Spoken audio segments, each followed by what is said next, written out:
Cuadrat আসার পর ইস্টবেঙ্গলে বেড়েছে গোপনীয়তা। কোচের ওপর অনেক কিছু নির্ভর করে।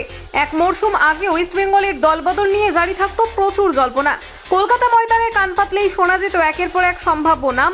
জল্পনা এখনো রয়েছে, তবে প্রবণতা কম। কোন ফর্মুলায় গোপনীয়তা বাড়লো ইস্টবেঙ্গল ক্লাবে?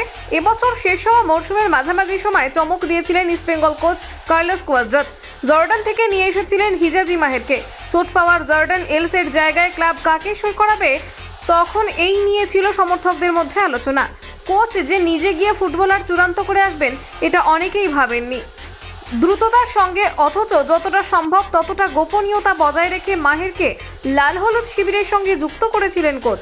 আগামী মরশুমে হিজাজি মাহের ইস্টবেঙ্গল ক্লাবের জার্সি পরেই মাঠে নামবেন বলে আশা করা হচ্ছে। সেই সঙ্গে ক্লেটন সিলভা, সাউল ক্রেসপোরাও হয়তো থাকছেন। নতুন বিদেশি কারা? খুব বেশি নাম কিন্তু শোনা যাচ্ছে না। মাদিহ তালাল ছাড়া ইস্টবেঙ্গল নতুন কোন কোন বিদেশি ফুটবলারকে নিশ্চিত করতে চলেছে, সেই ব্যাপারে এখনই নিশ্চিত করে কিছু বলা যাচ্ছে না।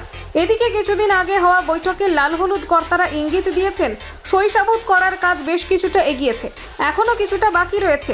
নতুন কারা যোগ দিচ্ছেন ক্লাবে, আপাতত অপেক্ষা করা ছাড়া উপায় নেই।